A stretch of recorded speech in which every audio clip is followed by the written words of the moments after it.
Welcome again, all. It is so good to be with you again for another episode of Imperium Art here on American Zarathustra. We have an awesome guest today. This is episode 46 with author and philosopher Hektor Troy. How are you today, Hektor? Very well, thank you. Awesome, awesome.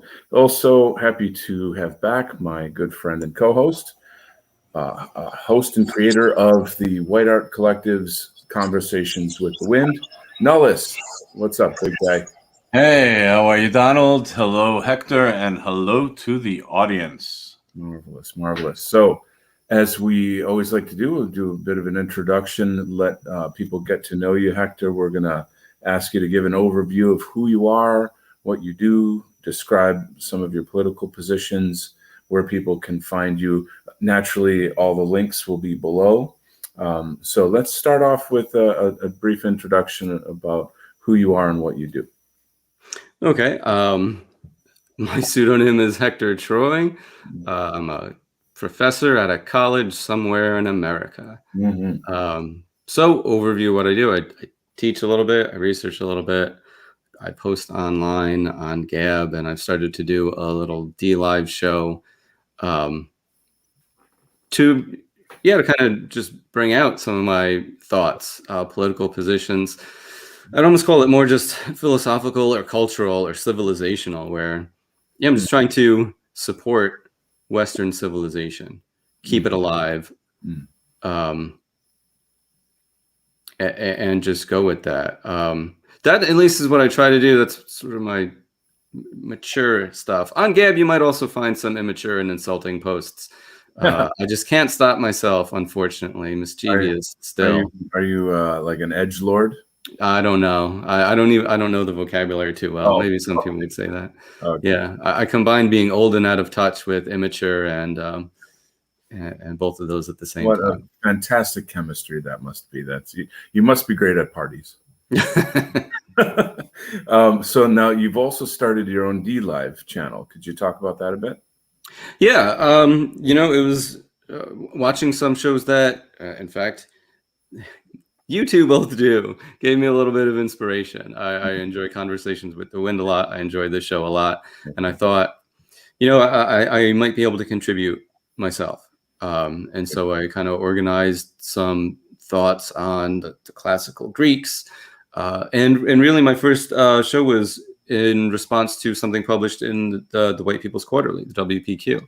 Yes. It was about, of all people, it was about Achilles and singing his praises. So of course that rubbed me the wrong way, and I just had to fire back. So I used that as the first show, just to kind of talk about, our culture, the classics, Absolutely, which probably don't get very good coverage anymore. It's stuff that we should know about, that we should be taught, and it isn't. So maybe I can pick up some of that slack. So since you brought that up, why don't we're going to go through a bunch of questions with you today, but let's segue right into your work that you've published with the White People's Press, White People's Quarterly.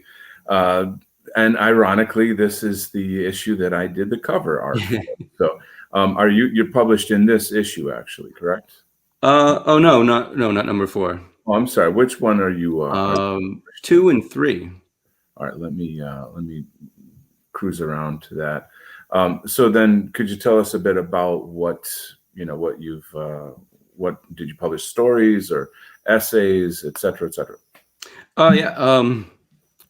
For issue number 2, it was kind of like a mythic poem. I never know what to describe it, because it's kind of I don't know how to classify the piece. It was just some thoughts that I had about kind of like classical mythology, and maybe some just wonderings about what we are as human beings, and kind of imagining our evolution from like the earliest origins, but very different from materialistic evolution, biological evolution, just trying to like perceive us as first being created in the image of the gods, and then kind of degenerating and bringing forth all of our humanness, all of the different traits and good things and bad things, war and violence and death, but also families and courage and heroism. I have a question for you regarding that, because this is obviously we're in the arts, the sphere of the arts, in the white identity political sphere, and I think of quote the gods small g mythology as in a sense a projection of us and in a kind of a primordial way, in a spiritual way to some extent. But then at the same time, there's the question of maybe the gods are projecting us, and we don't know that. There's something kind of esoteric there to talk about. Why do we create the gods? Why do we have mythology, and what role does that play in the whole mechanism of Western civilization? I think that's a profound question. Why do we reach towards the infinite, the divine, the perfect, the ideal? We do all of those things, and we turn those into a lot of different things, right? Some of the pagan gods, the polytheistic gods, are anthropomorphized perfections of ourselves. Other times they're kind of like a pure abstraction made into a divinity. So where does all of that come from? Is it within us? Are we projecting it outwards, or is it is it something else? At least in that poem, I was thinking of us as the creations of a rational deity, and what happens when we turned our minds away from pure reason, which is classical in the sense of like Plato and Aristotle thinking along those lines. So now, okay, that's sort of the starting point, and then you were discussing how Westerners have degenerated away from that. Through time and changes in civilization. Could you talk a bit about that? And I mean, I think we generally have a sense of why these things have happened, but maybe the question is more about where do we go from here? Should we be looking forward? Should we be looking back? What advice would you give to us with this knowledge? I try not to give advice, but I was thinking in that poem about our like long distant prehistoric past, because that fascinates me. History itself, it's not that old. If you count Herodotus as the Greek guy who made up the word history that becomes history as we know it. And he went around his area trying to solve a particular question. He wanted to know why the Greeks and Persians kept going to wars. So he was investigating a particular question, and that's kind of where history comes from. But, that's only like 500 BC. Yeah.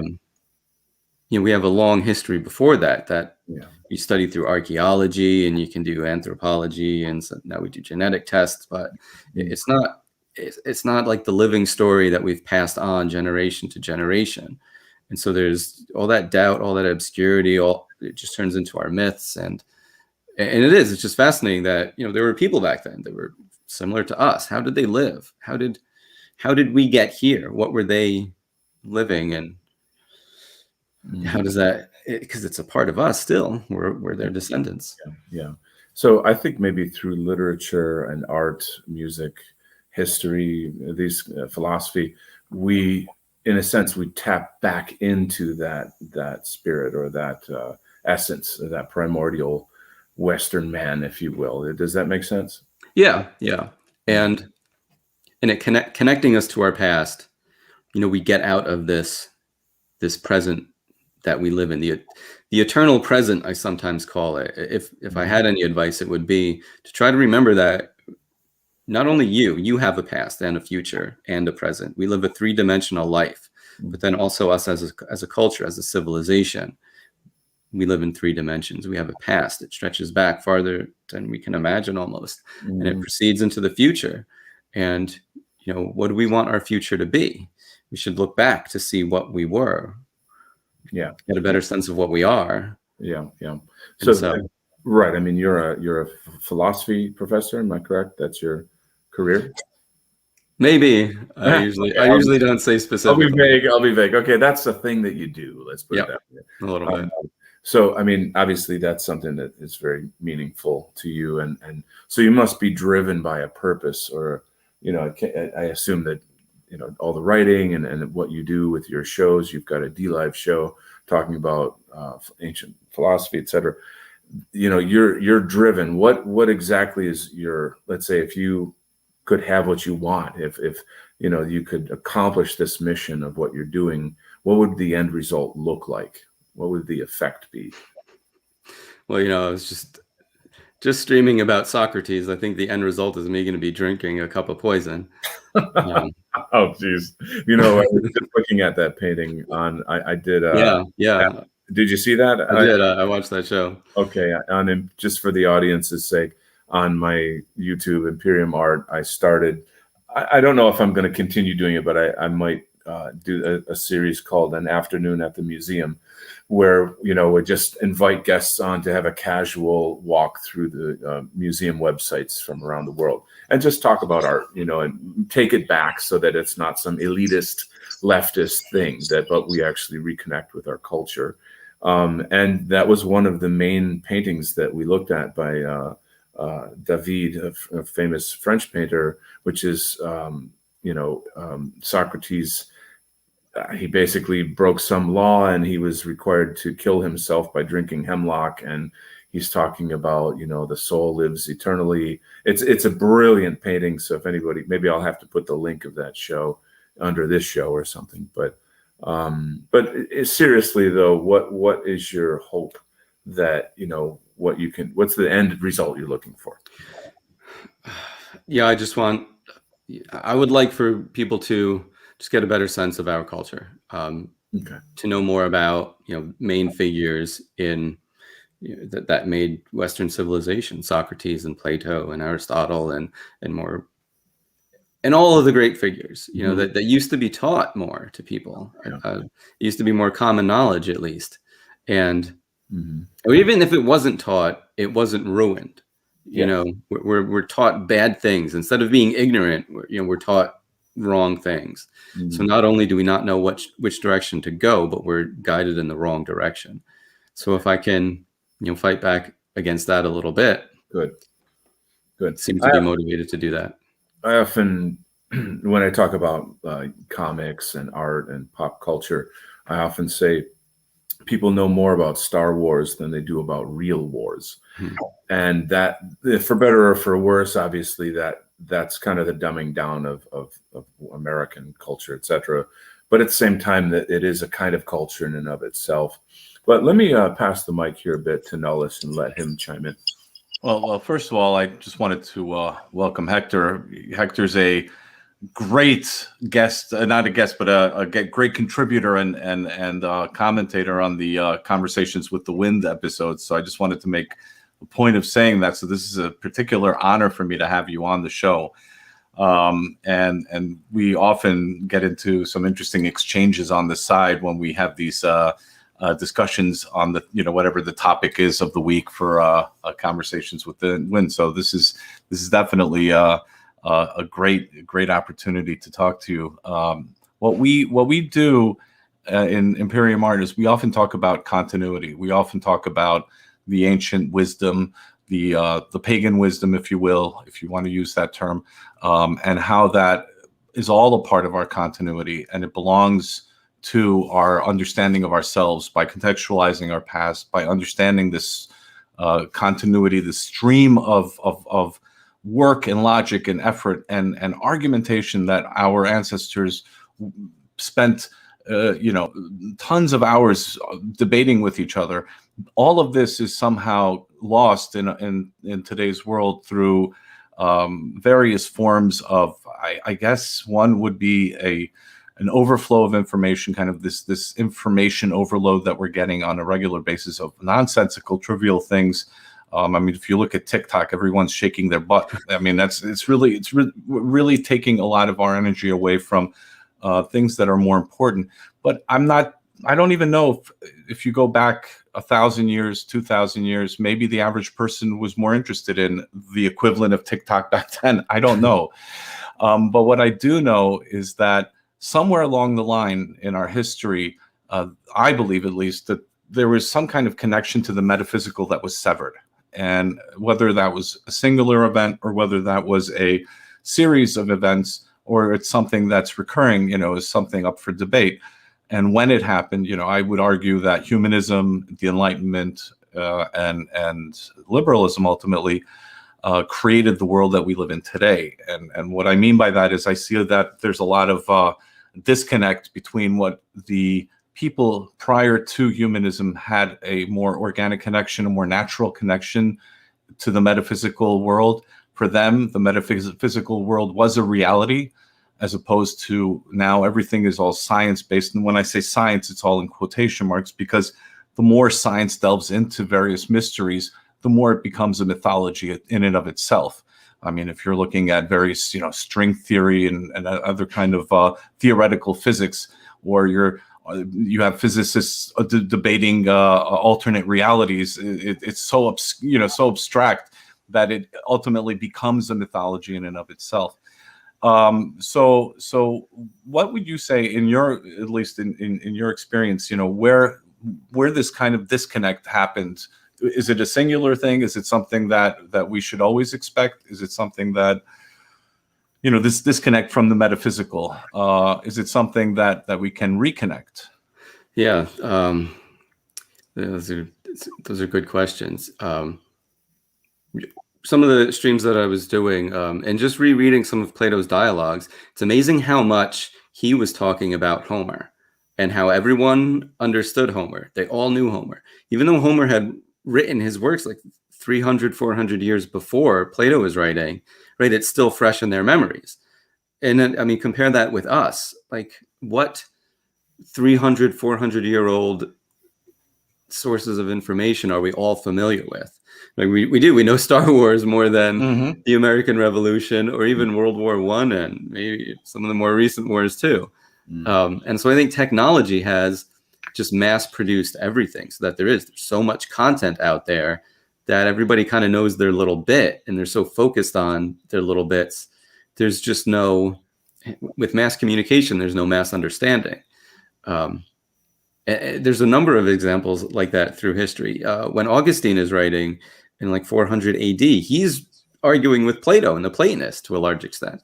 So he's talking to people who were 700, 800 years before him, but everyone is familiar with that.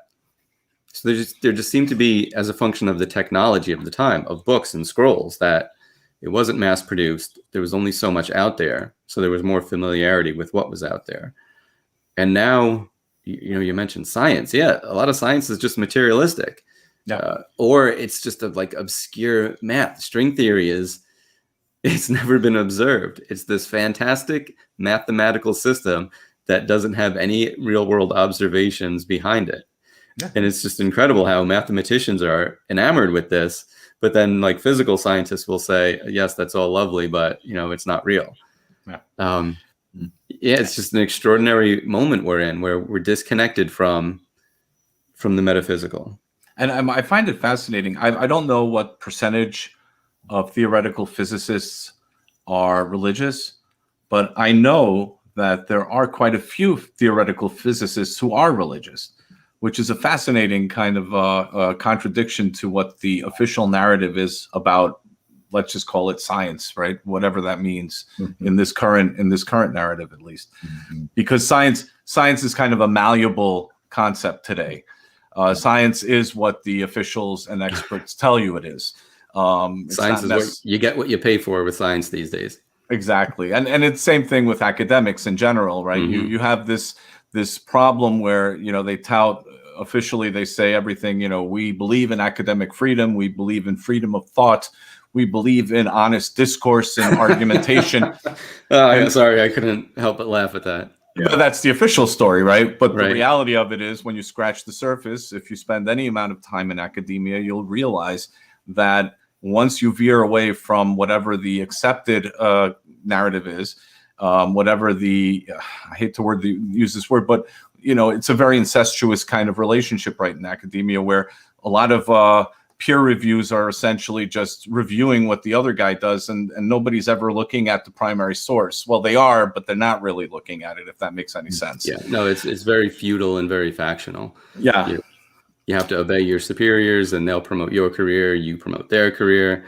You work your way up the hierarchy. You don't think outside the lines. You don't color outside the lines, because there's no money outside the lines. Exactly. And I was actually at an interesting conversation the other day about this topic of academia, where words matter. So it's not only what you write about, it's not only the theme that you would write about in academia, but it's your use of words and how you place those words in your studies. So you have to be very careful what you say.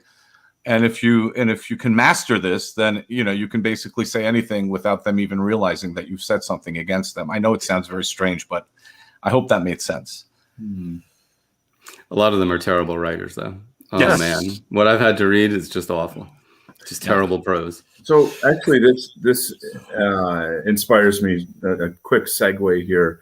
What is it like being a professor in today's climate and being sort of a producer of white positive or white racial conscious work? If you want to just expand on that a bit. Yeah, that's really tough. One thing is the number of things that I think about. Can I say this? Can I say that? Should I say this? Is it worth the risk? And some of it isn't even, and that's not even just the white positive atmosphere, that some of it is almost just basic human decency. Like, should I make a suggestion to this person to help them out? Yeah. Or are they going to think that that's offensive? If they take offense and complain, am I going to have a strike against me? Will this be the end of my career? You almost have to, there are rules. You follow them or you face serious consequences.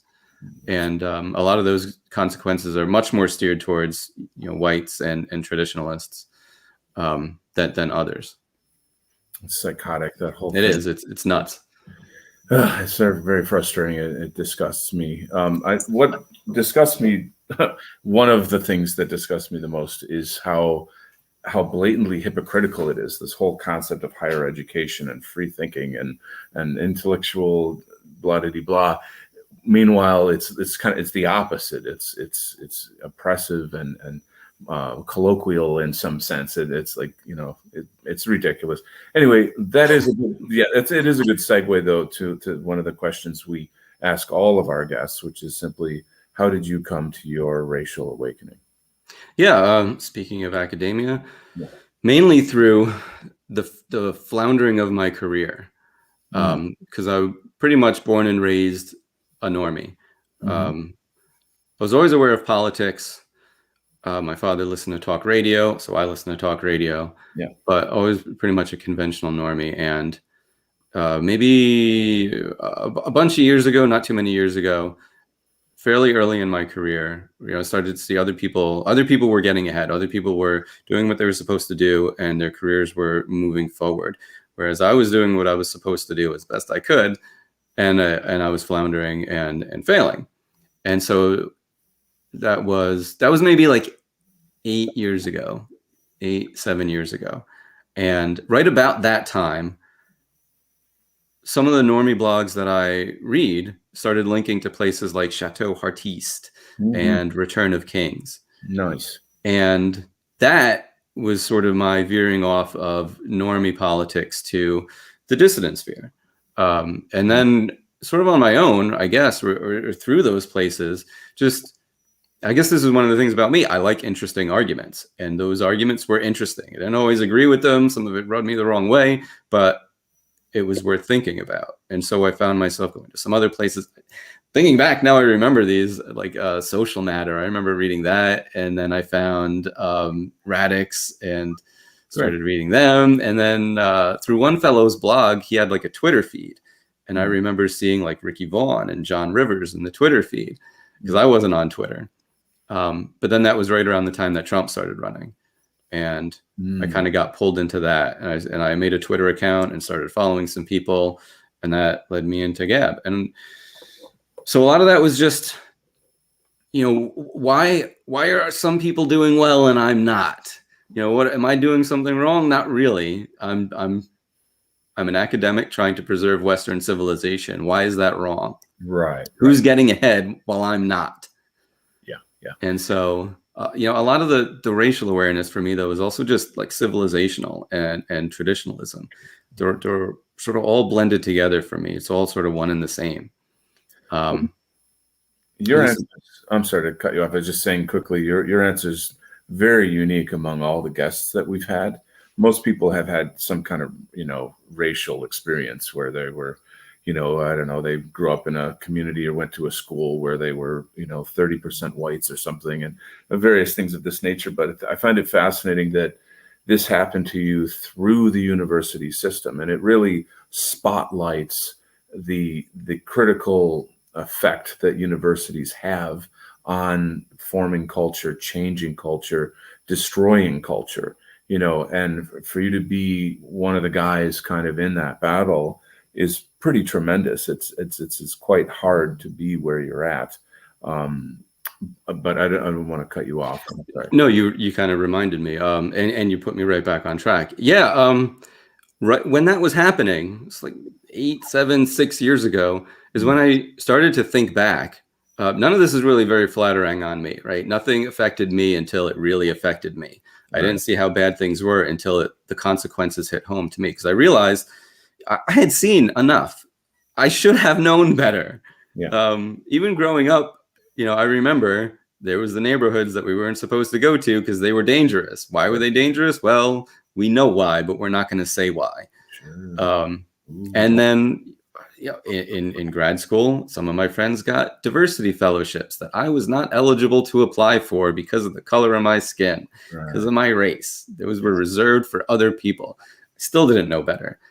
I mean, I heard anti-white statements more than once, but I always thought those are crazy people. They're not really in charge. The sane people are in charge. The normal people are in charge.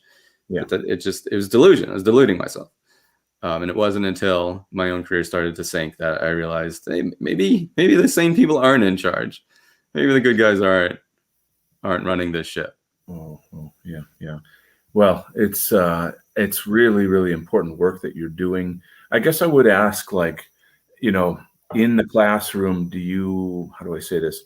Can you talk a little bit about your students? Are they aware of, white replacement, the whole situation, the JQ, all of these things? Or, are you able in any way to kind of point in that direction? Or, I guess I'm wanting to see like how explicit you are, or can be rather, I should say. And what's how do you gauge like your students' ability to see what's going on with Western civilization and white well-being? Yeah. That's a tough one. I try not to bring, it really is, right? I try not to bring it up where it's not natural to what's going on in the course. Right. Things like that do occasionally arise, and usually I just use kind of like the Socratic method. I'll ask questions like, "Whoa, what's this?" A lot of times I'll just try to play dumb and like, "Oh, wow, look at this. And what's going on here?" Yeah. Like it's all new to me, and then just kind of ask questions about consequences. Like, wow, who's doing this? What are the goals? What will be the consequence of this sort of thing? Right. So it's more of trying to ask questions that would lead them to think and draw the conclusion that they can. What I see in my students is, a lot of them just aren't aware of anything that's not on their cell phone. They don't read much. They flip through social media, and it's Instagram. So it's just their group communicating in their group. They get feeds from, because they get what Instagram wants them to know. Right. And that's about it. Yeah. I find it odd how, younger people all gravitate to a certain, right. Like, do you have an Instagram? I remember being asked that not long ago. And I'm like, well, I have other things. Can you just go see me on those other platforms? No, we only, it's just weird. But yeah, I don't know. I think that you're doing really important work. And the other thing too, many people in the audience know that I'm a former teacher as well. I never taught college. I probably would have been better suited for college. But anyway, as a teacher and teacher to teacher here, I would say, what are some of the challenges of getting them to understand the value of what they're learning? Are these kids just taking the class because it's a credit they have to have? Is it a part of a major? What are the challenges you're running into to get them to really grasp the importance of what you're teaching? Yeah, consequences. I teach a lot of different students in a lot of different types of courses. Some are required, some are electives. And yeah, the main thing for students is that it seems like they just want to get the degree and get out. Most students aren't really interested in learning for its own sake. They just want to get a job and start making money. Yeah. And so getting teenagers to think about the future and taking consequences for themselves seriously is a big challenge, and it's always a challenge. True. You know, if I may interrupt quickly, I just had a few comments on this, because when I was in graduate school, I was seriously contemplating going for a PhD and pursuing an academic career. Even though, and you know, I have to also admit, you know, when I was an undergraduate, there were a lot of courses that I took that retrospectively were very subversive, but I didn't realize it at the time. And also, you know, it took me many years to, even though I was raised in a very, I don't want to use the word conservative, but you could say traditional manner, a very right-wing kind of way, that I was aware of certain things growing up. But even with that background, when I went into college, you know, it all sort of didn't mean as much as, you know, the knowledge that you were receiving in college. You know, I took a class, for example, on the Crusades, and they presented a picture that was completely contrary to what I see today, at least in terms of the way it happened. You know, how the official narrative today in history is that the Crusades were an aggressive attack, as opposed to a liberation against those who were attacking us. And so when I went to graduate school, I experienced quite a bit of strange things that made me realize that I would not be successful in academia as much as I liked it. In particular, you know, if you had a certain view, if you presented a certain theory that didn't fit, let's just say, an accepted paradigm, then those who believed in that paradigm would attack you viciously, to the point, and it didn't happen to me, but it happened to a PhD student in history that I knew, who wrote something that was contrary to, let's just say, the sacred cow of the post-World War II world that we live in, or one of the greatest sacred cows. And so he was basically barred from writing about that topic because they just didn't agree with him.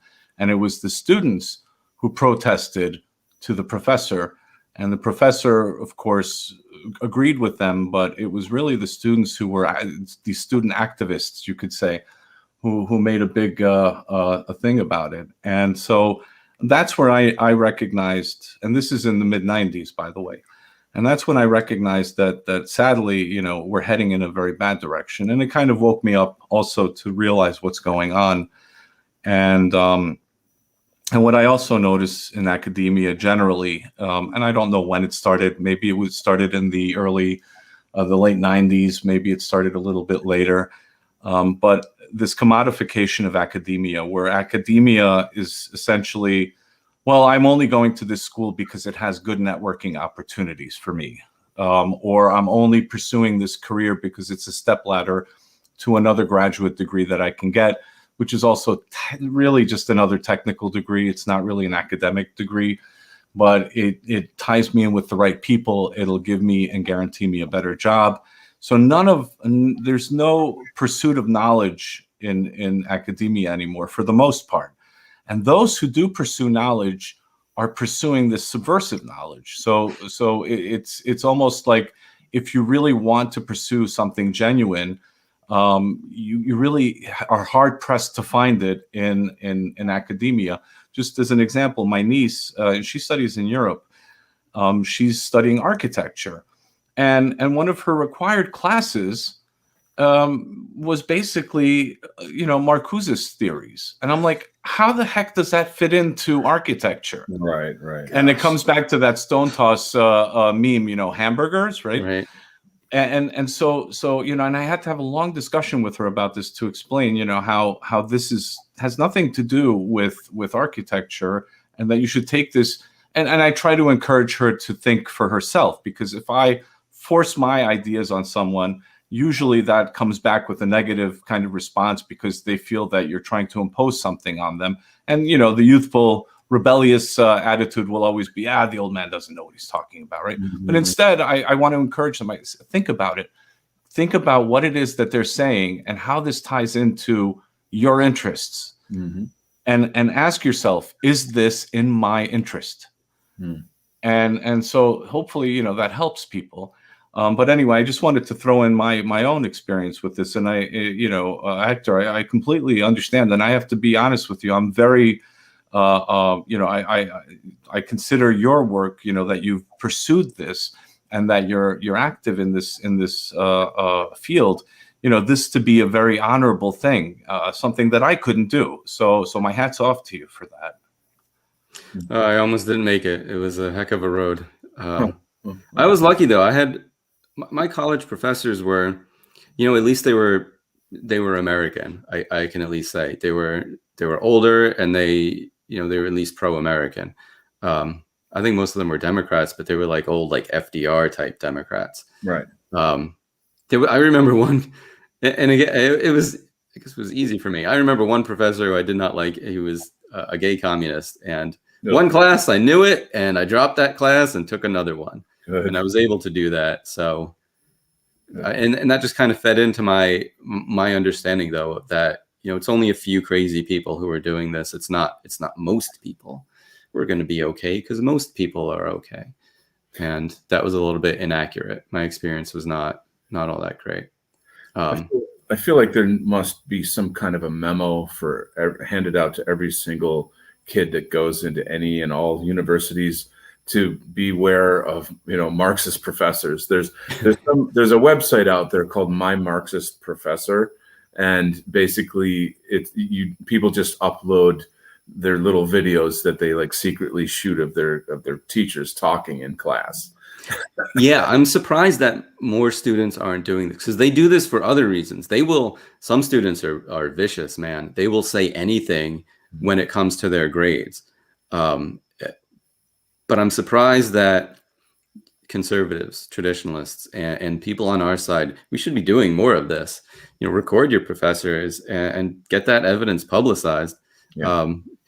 Way back when, Turning Point USA, of all friggin' outfits, you know, they were labeling dangerous professors in America. I was never impressed with what they did, with the actual work that they did, but the idea is solid.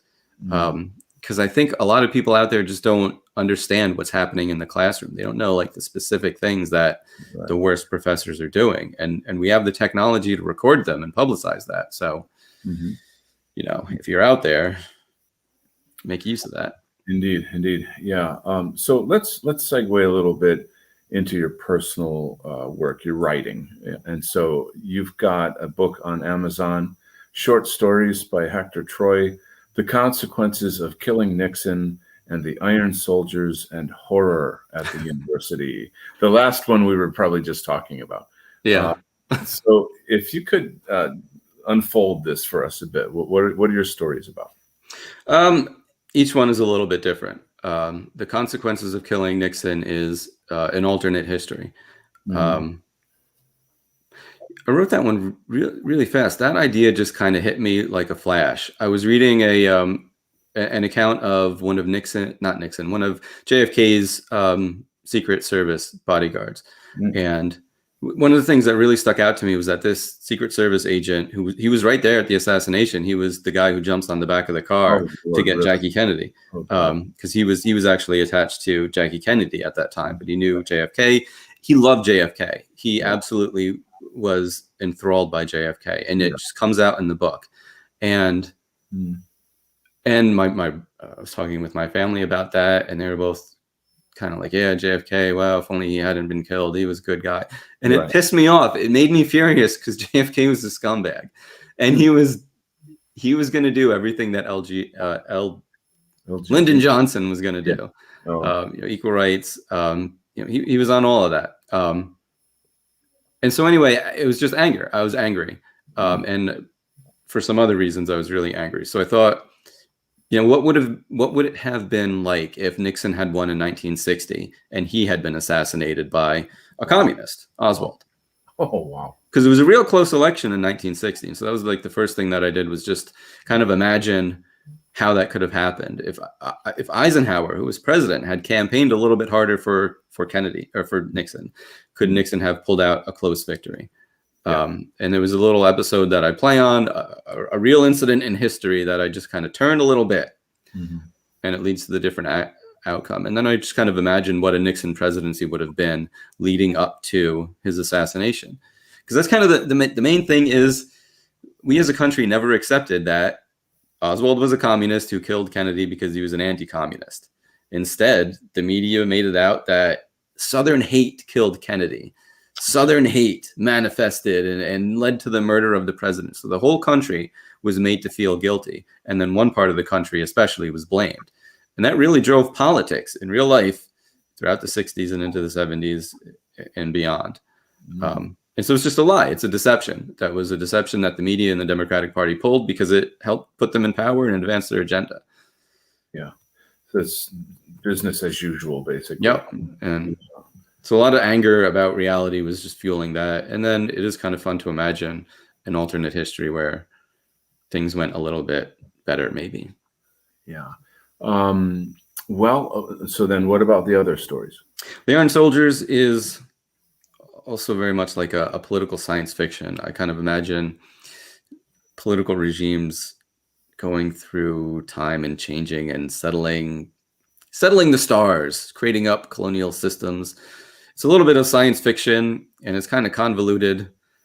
I don't know if it's for everybody, but it's a kind of an interesting idea, at least at first. What would happen if we settle the stars? How do we do that? And then what kind of political systems would evolve out of interstellar colonization? And then I kind of imagine a war. Everything consolidates. There's a great big war between two empires, and eventually there's just one great big interplanetary empire. And I got to write part 2 of that because the story's not done yet. I was gonna say it sounds more like a Dune style novel, like a big meaty, heavy science fiction. I mean, you're a fiction writer, so but there's of course historic fiction, science fiction. What do you gravitate towards? I like to think I can copy anything. I like to think I can rip them all off. Unfortunately, I think that's my own self-criticism, is that a lot of times I'm just copying something that I like. Maybe there's a little bit of originality in it. But yeah, Dune was definitely an influence for the Iron Soldiers. Maybe I'm not entirely a rip-off artist, but sometimes I think so. Well, I don't know. They say you can't reinvent the wheel. You artists borrow from each other all the time. Nullus, did you want to grab the mic a little bit?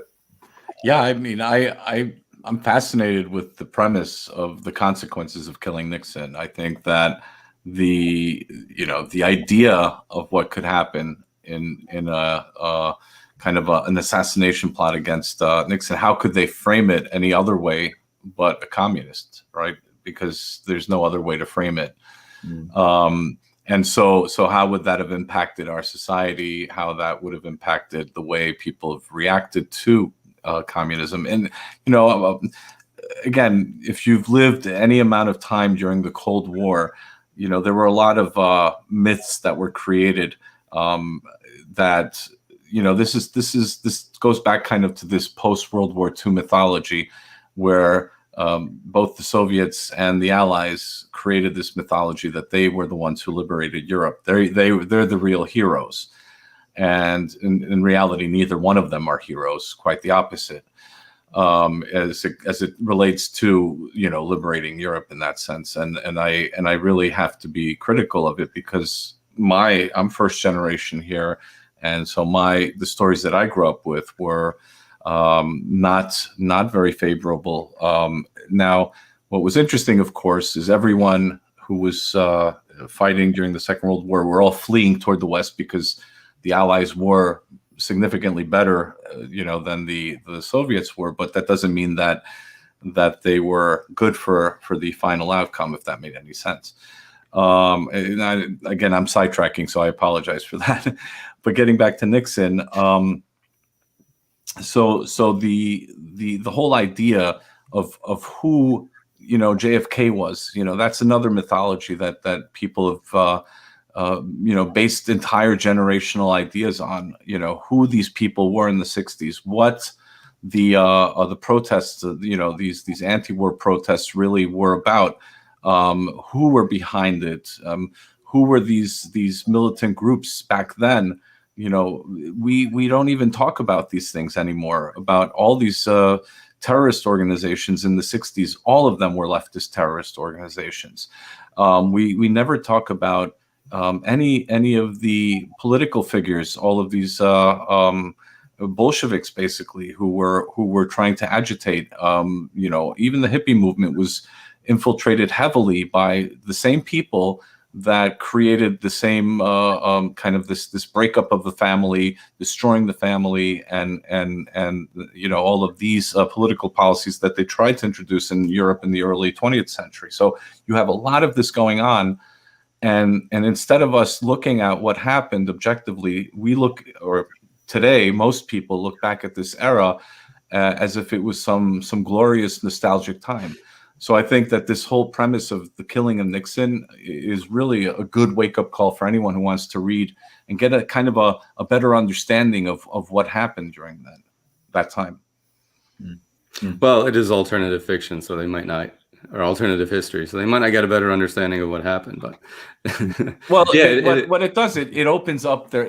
What it is it opens up the question. That's really what I'm getting at. Mm-hmm.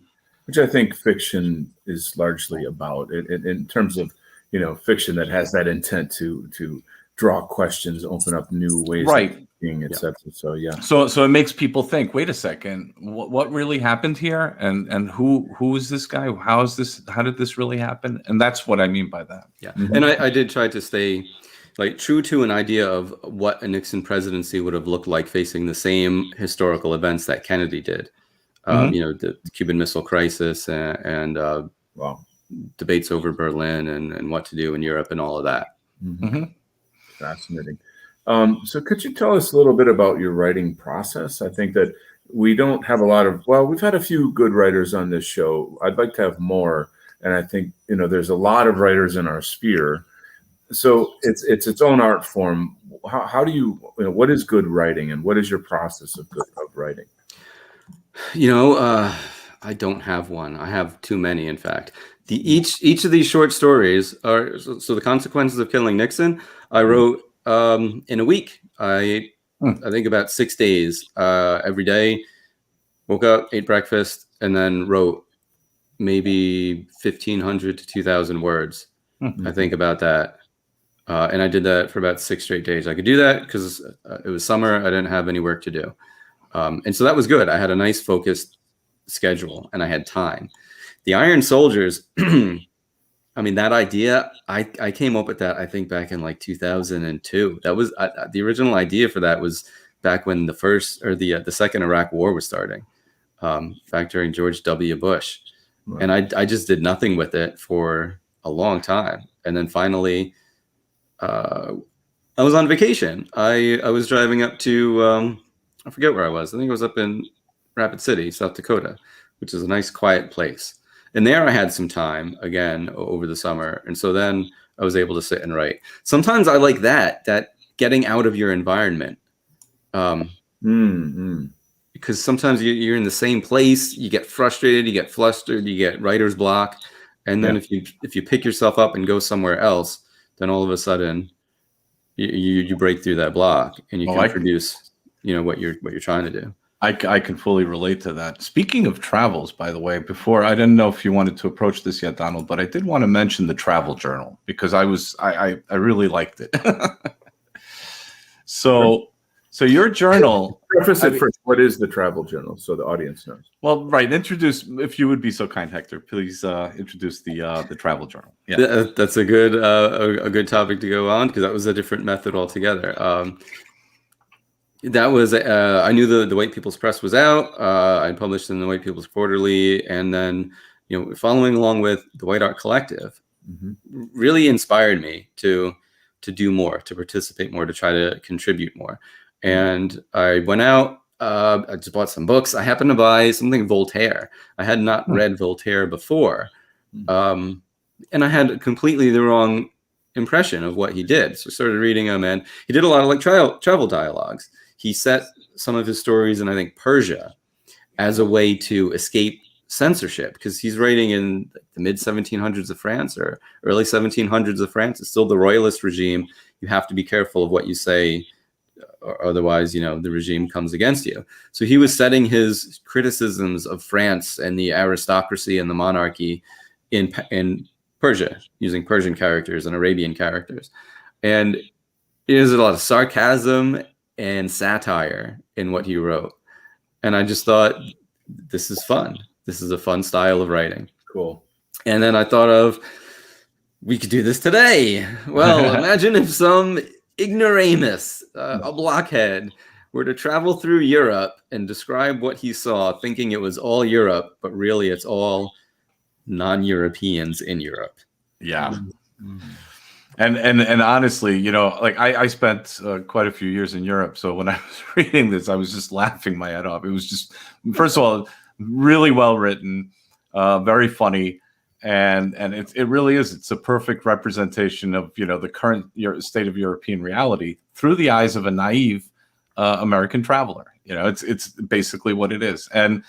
And seriously, if the reality were not as tragic as it is, it would be really a very humorous kind of story. But of course, the reality of it is quite profound. So we have to look at it more as satire as opposed to humor. And so that, for example, your commentary on the Gastarbeiter, it was just perfect. I mean, I've met so many of these so-called New Germans over the years, and like, it's so funny the way they rationalize their identity in Germany. And so when you were writing about that, I could visualize a number of different people I've met over the years. And, I think just if you don't mind, I just wanted to read a little portion of that to the audience. Sure. Go for it. So, quote, well, so I saw the old world. I toured Europe, discovered much, and learned firsthand the customs of the nations. Yet I feel that having come to know the British cabbies and mayors, the black Irish, the devout Frenchmen, the tolerant Dutchmen, the Gastarbeiter Germans, with their kebab and hookah, the widely colored Italians, I feel as though America is filled with these people as well. Moreover, we contain the rich variety of Mexico and Central America as well. To have traveled so far only to find that all I saw exists in my own country astounds me. Only the Hungarians, with a special concern for their borders, their culture, and their people, struck me as alien to America. But that is why one travels, to discover strange people and to learn from them. Close quote. And I first of all, as a Hungarian, I'm like, thank you for saying that. But second of all, it was so profound because in a way, the way you wrote this was spot on, and it kind of it's really good. This would be really geared towards that so-called normie, that person who kind of thinks something is wrong but doesn't understand what is wrong. Well, read this travelogue, and I think that people would kind of be surprised at themselves. And also, yeah, go ahead. I'm sorry. I wrote that about a year and a half ago, and I'm sure Orban was in the news, which is why I focused on Hungary, because he's been one of the leading politicians out there, defending his country's borders. Yeah, and I also wonder how archaeologists and anthropologists will view Europe in 2,000 years. After reading this, it kind of makes you think, like, how are they going to argue, and who's going to claim who was king? Well, it's If all those names change and you find all those bodies together and you start doing DNA testing, right? What will that data suggest to the people who study it? It's one of the things that I think about in our own DNA testing of graves from the past. Sure. Exactly. That could be the topic of your next book, actually. And there's something there, Actually, that brings me to my next question, which is, what are you working on in the future? And also, what advice might you give writers in our sphere? Okay. I'm working on Short Stories Volume 2. In fact, I've written a few already. I wrote The Consequences of Killing Nixon Part 2, which picks up after the assassination. And shows it really gets at what the country could have done faced with a communist assassinating its president. And so that's written. I wrote a retelling of the story of Oedipus. I took that story and set it in like a contemporary high school. Oh. For some reason, it struck me that I forget what I think I was thinking of how Xenophon's March of the 10,000, the story of Greek mercenaries way out in Persia, they have to make their way back to Greece. That was turned into The Warriors, that movie from 1980. Oh my God! That guy consciously, he read Xenophon's story. He thought, this is a great story. I'm going to change the setting, and it's the same kind of theme and moral. And so I was thinking of that with Oedipus. Could we take classical stories and just give them a contemporary setting? And so I did that, set the story of Oedipus in contemporary America with a high schooler. And then I want to work on The Iron Soldiers Part 2, probably soon over the summer. So if I can get another set of short stories together by the end of the summer, that's the goal. Awesome. Advice for people out there. Follow along with this group that we're creating, the White Art Collective. Get involved. Just watch some of these shows, participate in the chats, get on Gab and communicate with people. It's been very motivating for me. It's built a lot of confidence. Talking to people who think similar to me has helped restore some sanity and sense of purpose and accomplishment. Because I think back, especially like grad school and part of my career, there was just no positive feedback, and there was a feeling like, why am I writing for you people? Right. You aren't even in my civilization. You're not going to approve of what I write, and I don't care that you don't. And so it's so disheartening. It just rips the soul out of you. It rips the motivation from you. Well, the big question is, who is your audience? All artists, musicians, etc. We have to keep that in mind as we're working. And I do, and it's a challenging question because it points out the fact that, are we focusing just in our own sphere? Is that helping people come to our sphere? Should we be trying to reach people outside of our sphere to, broaden our mission? I think every different artist, creator, musician in the White Art Collective has to grapple with those questions. In the end of the day, though, we write for ourselves. We create for ourselves. That's the nature of an artist, and to a degree. So it's not like a selfish thing. It's more about, I'm feeling like, why would you go through the effort and to create the story you did about this travelogue, for example? That was very clever, and you wanted to, in your voice, in your style, with your humor and your wit, make a comment on the stupidity of people, and it's layered too, the way that you did that. So it's intelligent, and your audience is an intelligent audience. Your audience in some sense would be racially woke, or hopefully could hopefully make them racially woke in some regard, right, based on the theme of what you're talking about. So, but you just mentioned the White Art Collective. I wonder if we could just segue into the memeing of a white Christmas. It's a great program that they run, an annual. It's not a contest; it's just a collection of songs and writing, and even a reading. Hyrith read The Gift of the Magi, right?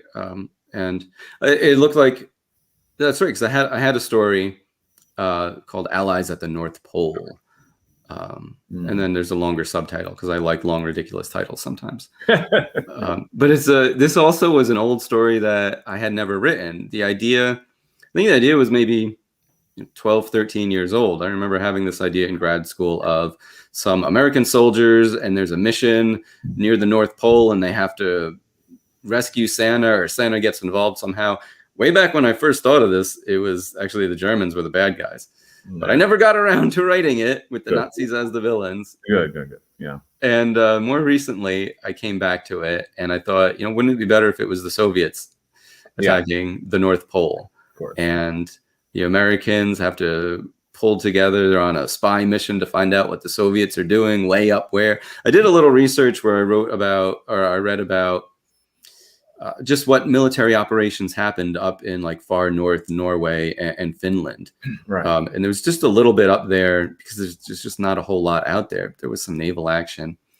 So anyway, I just kind of dreamed some stuff up, connected it with a little bit of history, and it's the Americans and the Norwegians and even some special guests teaming up with Santa Claus to fight off a force of evil Soviets under one of their historically accurate minions. Beautifully done. That's it's funny because I look back at sort of comic books scripts that I did in the past, and we're like okay, gee, I need a handy, easy villain to come up with. Oh, Nazis, and then years later, I actually learned the real history of World War II and got connected with people that focus on that. Erica, the citizen reporter, is a friend of mine who I've had on the show. I've been on her show. I recommend people look up Erica, the citizen reporter. She's also on Twitter. And, these are people dedicated to getting the truth out about World War II. That's another topic, but I think it's worth talking about. Hey, so there you go. But if you could just expand a little bit more about your experience with the White Art Collective.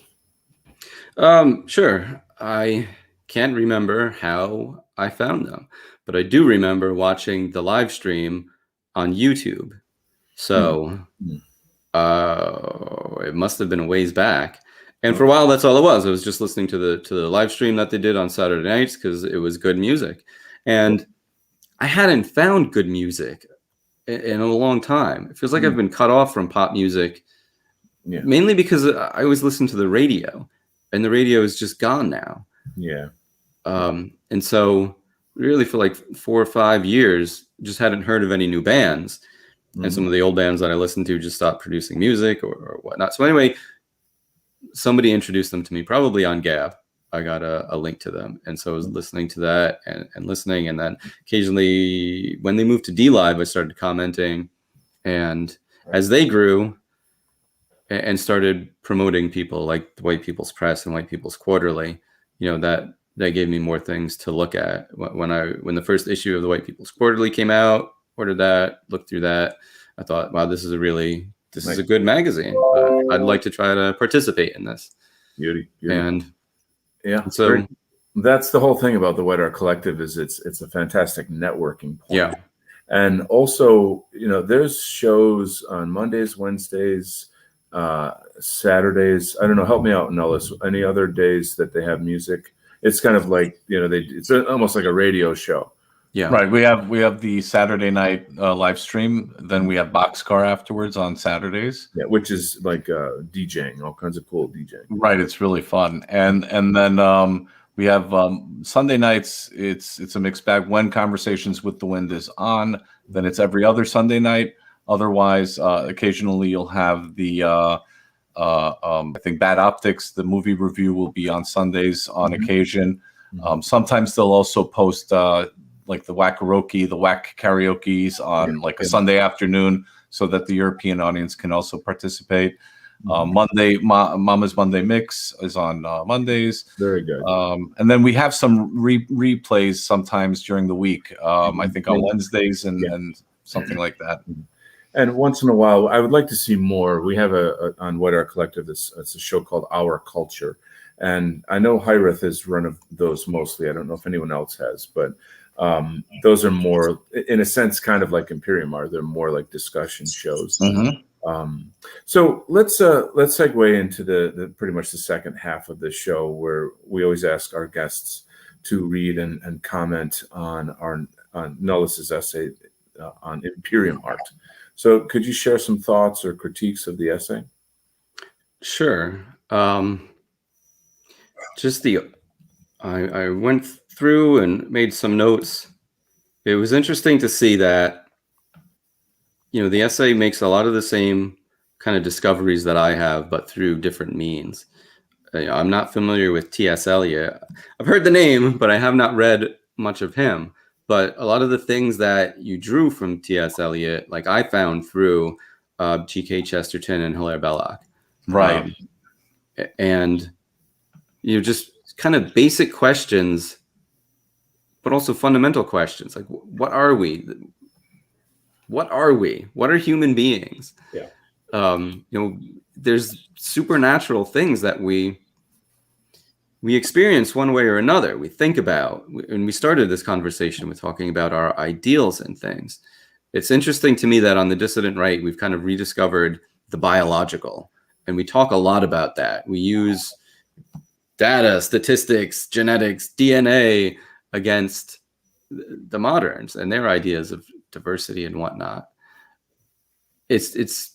But it almost seems like some of us are going too far into the biological to say that we're strictly biological. Genetics is everything. And it's almost like modernity and postmodernity have stolen our idealism. They made it false. And so now we think all ideals are false. And we use the material and the biological against that. But even that's false, because 100 years ago, the progressives were materialists. They were materialists against idealists like G.K. Chesterton and Hilaire Belloc. Yeah. We it's funny because we had this conversation. I don't know if it was on an Imperium Art episode or if it was on just a casual conversation we had on American Zarathustra, Donald, but we were talking about the biospirit and how there's a very strong emphasis on the bio and less of an emphasis on the spirit. And that we need to have a balanced approach to the biospirit, because we can't just focus on one aspect of it.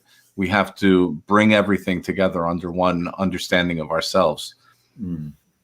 Beautifully said. That's an important thing. I was wondering if there were. Well, first of all, I wanted to just throw in Chesterton is an underrated writer. I think it'd be great if more people learned about him. But were there specific parts of the essay, though, that kind of grabbed you, or maybe you had some questions about? Let's see. I'll quote you all. The end of postmodernism signifies the bankruptcy of materialism and the epitome of self-gratification. The funny thing is like, whose self is gratified by what we've made here?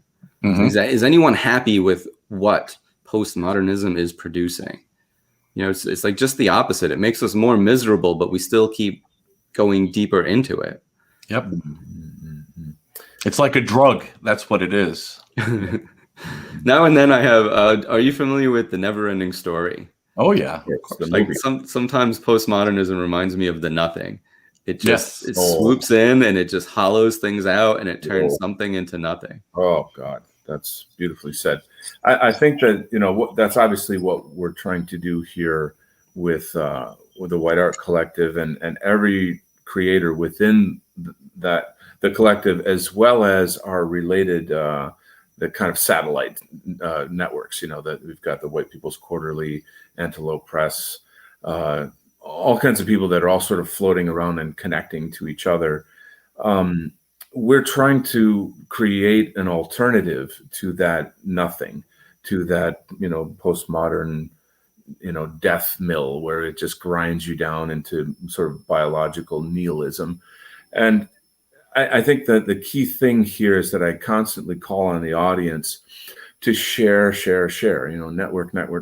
Everybody in the audience, in some sense, has to be a guerrilla marketer, in a sense that, not only to just share with their own friends, but to get it out beyond our sphere. Again, that echoes back to the topic before about who is the audience that we write for or we perform for, etc. So I would say mostly for ourselves, because we have to be healthy and whole. And, we're kind of like, the White Art Collective is almost like an island in post-modern times, and it's this oasis. It's a wonderful oasis in the desert of the nothing. So, but all of us here, we know that there's so many more of our people outside of it. And we want to, let them know about what we do. So that I'm just going to kind of make a quick point on that and then jump back in. Is there anything more about the essay you wanted to cover? Sure. You made a good point about Tolkien never straying away from traditional storytelling and character development, not getting caught up in world building, which seems to be a real big fashion these days to build your world, the world of your story, and have all sorts of details. And that reminded me very much of, again, something that Chesterton wrote. Like, the point of the old fairy tales, he used to say, was to relate moral lessons. I think I'm paraphrasing him. He said something about, the point of the fairy tale isn't to teach you about where dragons come from or their society or their language, Yep. but rather to teach you that dragons can be killed by brave knights. Nice. Exactly. And that's something that I've tried to keep in mind with my own writing, is to keep the moral prevalent and try not to get so tied down with, writing a fantastic novel. Mm-hmm. I don't know that I'm even capable of writing a novel, much less a fantastic one. So we're kind of sticking to short stories. But Yeah, also, go ahead. You mentioned reaching out to the audience. I think that's a good idea, that we should have some of our work should be geared towards normal people to help wake them up. And that seems to be in some of my writing. I'm not too much of a radical, I don't think. And that's what's weird, is I still think that I'm pretty much a normal person with normal political views. It's just that our society has gone crazy from postmodernism, that the normal is treated the way it is. Sure. That's exactly it. And we're also trying to understand how we got to this point. Yeah. And I think that in trying to understand how we got to this point, we're trying to reach back and understand those times in history that might have created this pivotal change. And we might be wrong, we might be correct. It's something that we're, it's a work in progress in understanding that part of it.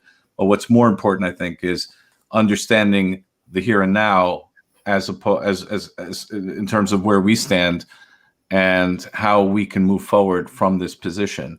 And so that's really an important thing. And I think that we have to, like, I'm not against world building in and of itself. I just find that, just like with everything else, it's just, that's the wrong emphasis. You can't just create this elaborate world and then expect everyone to identify themselves in that world. You have to create characters with whom they can identify.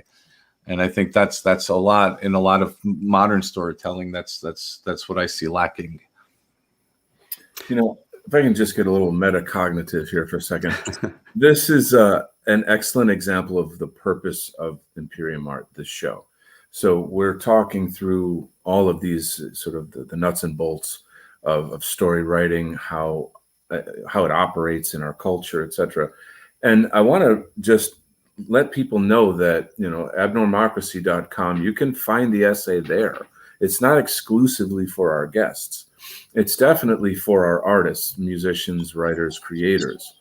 It's something that that's why we ask people on this show to comment on it, so that the art, the people in the art community can look at and think about and integrate these concepts into their own creative process. So this is part of what makes an art movement, is that, we're not just bound together by our fight against white genocide, but that we have principles and we have history, we have philosophy, we have a variety of concepts that tie us together on another level, especially as obviously as artists, right? And culture creators. So, and then simultaneously, or perhaps this is idealistic to some extent, but I'm hoping that our audience will become aware of the Imperium Art essay and all of the details that Nullus eloquently described in there. So, and then on top of that, the entire series, of the Imperium Art videos and these kind of interviews that we do.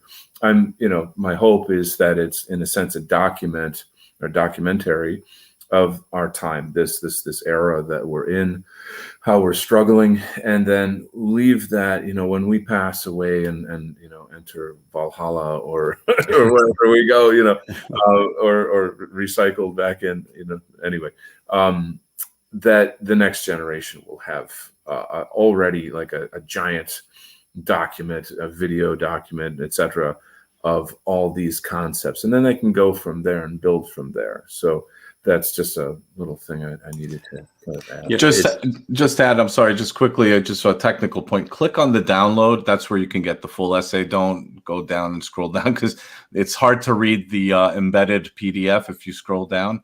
But if you scroll up and right next to the title, like, you'll see download. Click on that, and then you can open the PDF in a separate window, and then that'll be much easier to read. Right. So that's the thing to do. Beautiful. Well, were there any other comments, Hector, on the essay? Yeah. I could probably go on for a while, but You can expand. I will. All right. Well, I'll do something for me and then something for everybody. You wrote in the essay, Imperium Art contends that the advent of humanism laid the foundations for a series of fundamental logical fallacies based on the supremacy of man and nature over the metaphysical experience. You post a lot in Gab about positivism as a philosophy, and especially a sociology, that really did say, we can understand this world through our reason, and we can control and manipulate nature to suit our ends. And that was the early 1800s that came out of the Enlightenment, and a lot of the bad political movements ever since came out of positivism. Communism is an offshoot of positivism. The idea that we can control nature and turn it to ourselves kind of elevates us to the gods of this world. And it eliminates also all metaphysical, all supernatural things. Everything is understandable. Everything is observable. Everything is quantifiable. And we can create the equations that will solve any problem. I mean, and that's the USSR. That's the USA.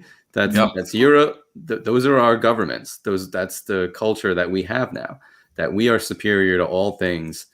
And even when they say we're not, like, oh, global warming, we got to save nature. What they're really saying is we can do what we want with the environment. Let's do this. Exactly. And it's funny. I said it somewhere earlier that the Enlightenment sought to sever the ties of man to the metaphysical. And I believe that this world that we're living in now is seeking to tie the connection of man to man himself. Then we're talking about AI, transhumanism, and all of these movements are trying to then elevate us to godhood in a way that is immoral and evil. Agreed. Going along with that, there was a quote, Imperium Art seeks a method to place the soul of the European man back into artistic creation. And when I read that, I thought of two things. I thought of Heinrich's new record, Metamorphosis, which is about people changing, that we aren't what we are. We're in this state of transformation. We're in the state of becoming something. We were a thing. Now we're changing. What are we going to be? Yeah. And that's traditional. That people have been saying this for a long time, that we don't feel like we're what we are, that we're supposed to be something else. We're supposed to be turning into something else, becoming something new. Yeah. We're not above nature. We're well within nature. And it seems like we're almost beyond nature in some ways, that beyond it in a metaphysical or supernatural way. There's no humility in anything that's professed today. No, there's superiority. We're above it all. We should be, is what the Enlightenment ends up, and what modernity and postmodernity end up saying and teaching us. Precisely. And then another thing was Time and Places, Songs of Summer and Autumn. Both of these are whack artists, and Time and Place put out some instrumentals, and they just sounded so much like the alternative rock of the 90s. And while I was listening to those songs, when I listened to those songs, it just makes me feel like outside of time, like I'm there back in the 90s, but I'm also here. And it's that moment of timelessness that connects you to with the infinite. And even though they're just songs, it's just some guitar rock, but man, it takes you out of the physical. Yeah. It takes you out of your physical being. Mm-hmm. This conversation, or this part of the conversation, reminds me of our discussion with Frody Midjord, who was on Imperium Art in the last episode. And he had a statement about this concept of progress, progressives and progress, and how we have to save Africa and we have to save the world. And it's this, he comes from a more indigenous, natural, spiritual philosophy where, nature works in cycles. We're not progressing anywhere. We're not going anywhere. And that's a positive statement he was saying, meaning progress is really just this insane, sort of a sociopathic mentality of like we can control everything, and it's over materializing our relationship with nature, and even each other. And whereas his sort of pagan spirit is more along the lines of, be in harmony with nature and change with the seasons, and rather than this other kind of stuff. So I find that interesting. I think just that throws a certain frame on the discussion as well. Yeah. Well, if you look at modernity, they've taken the ideals and they've made them all material. Equality is stuff. Everybody having the same amount of stuff. You got it. And Equity. then, and then postmodernism is just the will to power, us over you. Exactly. Yep. So these are profound realizations that, there's always, every episode we're looking for a kind of a piece of gold that we can pull out of it. And that right there is so clearly stated too. It's beautifully done. So would you, Hector, would you please tell people where they can find you online? Sure. You can find me on Gab, posting at Heck, and you can find me on DLive, where I am Heck of Gab. Mm-hmm. And that's where I do my online things. Beautiful, beautiful. Well, we want to thank you very much for joining us. It's been a fantastic time. And I suppose we can also catch you in the chat at the White Art Collective DLive shows as well. Yes, you can. Thank you so much for having me here. Yeah, it was an honor. Thank you very much.